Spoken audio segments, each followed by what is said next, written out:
Hello everyone, हम बात कर रहे हैं human health and disease chapter की। आज के वीडियो में हम बात करने वाले हैं वैक्सीनेशन की, साथ ही साथ इम्यून सिस्टम डिसऑर्डर्स की भी हम यहाँ पर बात करेंगे और मानव के शरीर में प्रतिरक्षी तंत्र के प्रमुख अंगों के बारे में भी हम यहाँ पर आज बात करने वाले हैं।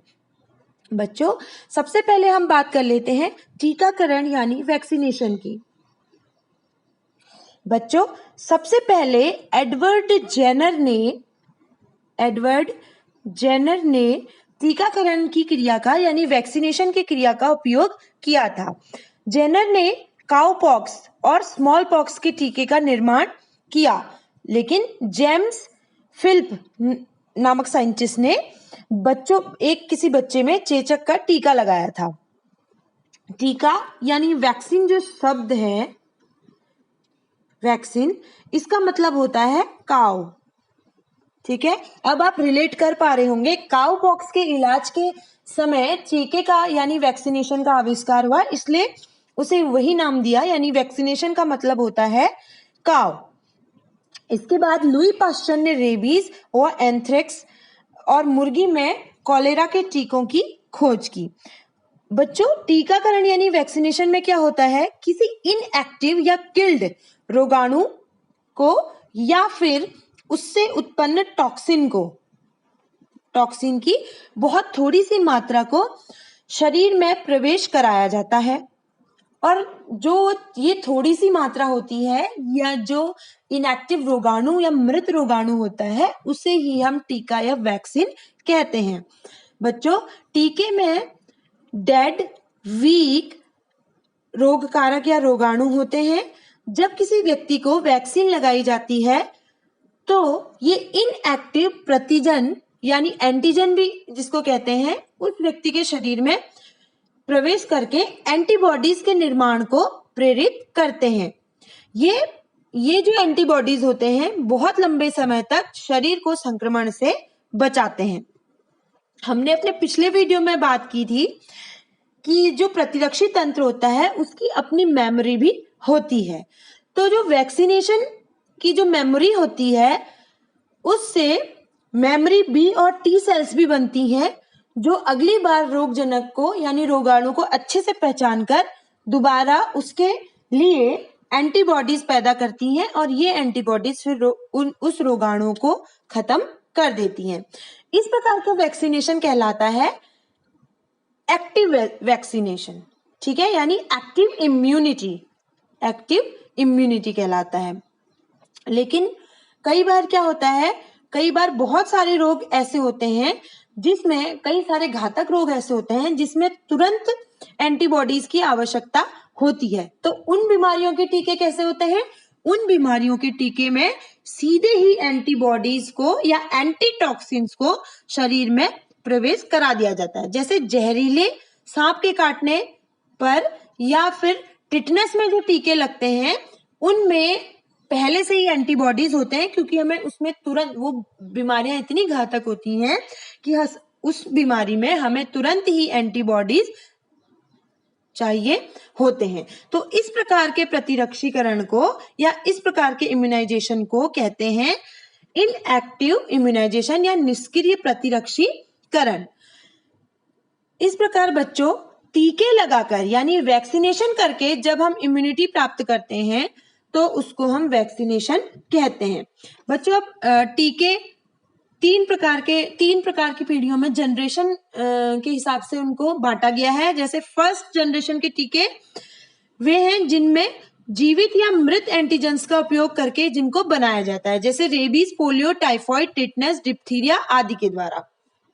ठीक है बच्चों, वे टीके जिनको रिकॉम्बिनेंट डीएनए टेक्नोलॉजी द्वारा बनाया जाता है और इनके साइड इफेक्ट भी नहीं होते हैं, जैसे हेपेटाइटिस बी का टीका, उन्हें कहते हैं सेकेंड जनरेशन की वैक्सीन। और जो आर्टिफिशियली बनते हैं और सबसे ज्यादा प्योर और इफेक्टिव होते हैं, उनको कहते हैं थर्ड जनरेशन की वैक्सीन। चलिए, ये तो बात थी वैक्सीनेशन यानी वैक्सीन की। अब हम बात कर लेते हैं इम्यून सिस्टम डिसऑर्डर्स की। बच्चों, प्रतिरक्षी तंत्र हमें अनेक रोगों से सुरक्षा प्रदान करता है, लेकिन जब प्रतिरक्षी तंत्र में असामान्यता हो जाती है तो अनेक प्रकार की रोग भी उत्पन्न हो जाते हैं, जिसमें हम हाइपर सेंसिटिविटी, जब आपका प्रतिरक्षी तंत्र बहुत ज्यादा सेंसिटिव हो जाए, जिसको हम एलर्जी भी कहते हैं। दूसरे नंबर पे आता है ऑटो इम्यून डिसऑर्डर, जब आपका प्रतिरक्षी तंत्र स्वयं को और रोगाणु, स्वयं की कोशिकाओं को और रोगाणु की कोशिकाओं में अंतर स्पष्ट नहीं कर पाता है असामान्यता के कारण, तो उनको कहते हैं ऑटो इम्यून डिजीज।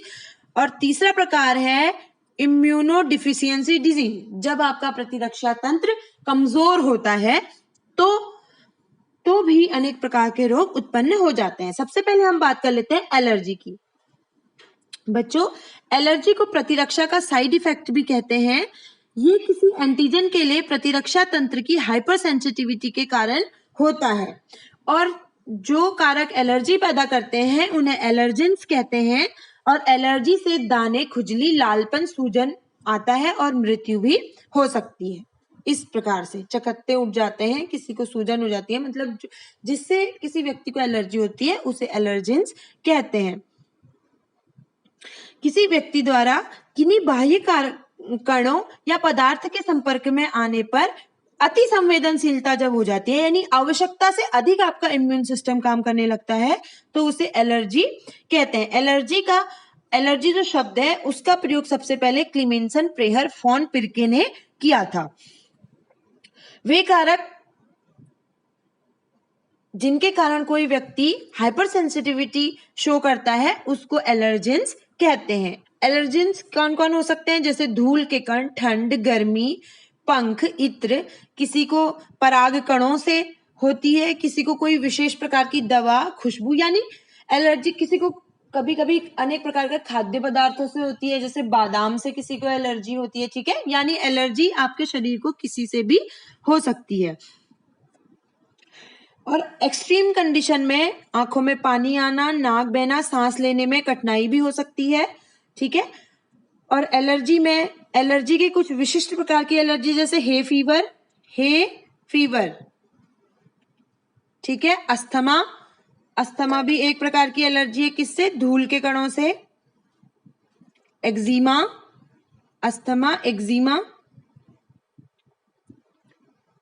यानी जब आपका कुछ एलर्जेंस के कारण आपका जो इम्यून सिस्टम है वो हाइपर सेंसिटिव हो जाता है, तो उसे हम एलर्जी कहते हैं। एलर्जी का कारक एक प्रतिजन की तरह कार्य करता है और प्रतिरक्षी का निर्माण प्रारंभ करता है। ये प्रतिरक्षी संयोजी ऊतक की मास्ट सेल्स व बेसोफिल सेल से जुड़ जाते हैं। इन प्रतिरक्षियों में इम्यूनोग्लोबुलिन पाया जाता है, जो कि होता है IgE, याद रखिएगा, E यानी एलर्जी। ये प्रतिरक्षी इन मास्ट कोशिकाओं और बेसोफिल को तोड़ देते हैं, जिससे कि उनमें हिस्टामिन का स्राव हो जाता है। यानी खुजली वगैरह किसके कारण होती है? हिस्टामाइन के कारण होती है। हिस्टामाइन की जब अधिकता होती है तो इसके समीप उपस्थित जो ब्लड वेसल्स और कोशिकाएं हैं वो फैल जाती हैं, यानी इनका डायलेशन हो जाता है, ठीक है। इसकी भित्ति और इनकी जो मेम्ब्रेन है उसकी परमिएबिलिटी बढ़ जाती है, जिसके कारण ब्लड से जो लिक्विड होता है वो निकलकर ऊतक द्रव में आ जाता है, जिससे रक्त का दाब अचानक कम हो जाता है। अब एलर्जी का उपचार क्या है? एंटीहिस्टामिन, एड्रेनालिन व स्टेरॉइड औषधियों का प्रयोग तथा एलर्जी के कारकों से दूर रहना ही एलर्जी का उपचार है। बच्चों, अब यहाँ पे दूसरा एक टर्म आता है जिसे हम कहते हैं स्वप्रतिरक्षित रोग या ऑटो इम्यून डिजीज। इसमें क्या होता है कि किसी जीव द्वारा अपने ही भागों की पहचान करने में विफल, जब प्रतिरक्षी तंत्र अपनी कोशिकाओं में और एंटीजन में अंतर करने में फेल हो जाता है, तब इस प्रकार के रोग उत्पन्न होते हैं। इसमें प्रतिरक्षी तंत्र उसके स्वयं के शरीर की कोशिकाओं को प्रतिजन मानकर उनको नष्ट करने लगता है। इस स्थिति के कारण उत्पन्न असामान्यता को ऑटो इम्यून डिजीज कहते हैं। इसमें व्यक्ति की स्वयं की कोशिकाएं ही एंटीजन का कार्य करती हैं। इसलिए इन एंटीजन्स को सेल्फ एंटीजन या ऑटो एंटीजन कहा जाता है। यानी ऑटो इम्यून डिजीज में जो प्रतिरक्षी तंत्र है वो अपने ही शरीर की हेल्दी कोशिकाओं को नष्ट करने लगता है। ऑटो इम्यून डिजीज के कुछ उदाहरण है lupus, rheumatic arthritis, IBD, MS, Hashimoto disease, chronic hepatitis, यानी बहुत सारे माइस्थेनिया ग्रेविस, बहुत सारे रोग ऐसे हैं जो इस प्रकार की असामान्यता के कारण उत्पन्न होते हैं। बच्चों, एक और यहाँ पर टर्म आता है जिसे हम इम्यूनोडिफिशियंसी डिजीज कहते हैं। जब व्यक्ति के प्रतिरक्षा तंत्र के कुछ कंपोनेंट्स सही प्रकार से कार्य नहीं कर पाते हैं तो प्रतिरक्षी तंत्र कमजोर हो जाता है, जिससे क्या होता है, छोटी छोटी बीमारियों के होने की संभावना बढ़ जाती है। ठीक है, ऐसे रोग जो प्रतिरक्षा तंत्र की कमजोरी के कारण होते हैं उन्हें प्रतिरक्षा ह्रास रोग या इम्यूनोडिफिशियंसी डिजीज कहते हैं। ये रोग कुपोषण, दुर्घटना, जीन उत्परिवर्तन या संक्रमण के कारण होते हैं।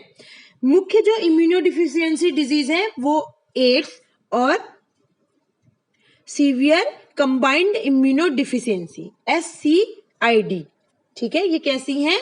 ये ऐसे रोग हैं जो प्रतिरक्षी तंत्र के कमजोर होने के कारण उत्पन्न होते हैं। बच्चों, अब हम बात कर लेते हैं शरीर में प्रतिरक्षा तंत्र या इम्यून सिस्टम के बारे में। हम यहाँ पर थोड़ा बात कर लेते हैं। रोग प्रतिरोधक क्षमता से संबंधित समस्त संरचनाओं को कंबाइंड रूप से प्रतिरक्षा तंत्र कहते हैं। इसके अंतर्गत lymphoid organ, tissues, cells, antibodies आदि आते हैं। लिम्फॉइड ऑर्गन क्या काम करते हैं? लिम्फोसाइट्स की उत्पत्ति और उनके मैच्योरेशन और प्रोलिफरेशन से संबंधित होते हैं।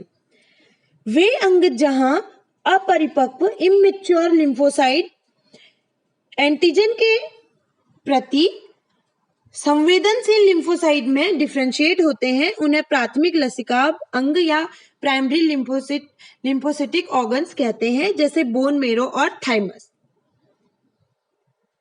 बोन मेरो और थाइमस। जबकि स्प्लीन, लसिका ग्रंथि, टॉन्सिल, पियर्स पैचेस को सेकेंडरी लिम्फोटिक ऑर्गन्स कहते हैं। वे अंग जहां लसिकाणुओं की प्रतिजन के साथ पारस्परिक क्रिया होती है और लसिकाणुओं की यानी लिम्फोसाइट्स की संख्या में वृद्धि और उनका एक्टिवेशन होता है, उनको द्वितीयक लिम्फॉइड ऑर्गन्स कहते हैं। बोन मैरो और थाइमस में टी लिम्फोसाइट्स का परिवर्धन और परिपक्वन होता है। स्प्लीन में लिम्फोसाइट्स व फैगोसाइट्स होते हैं।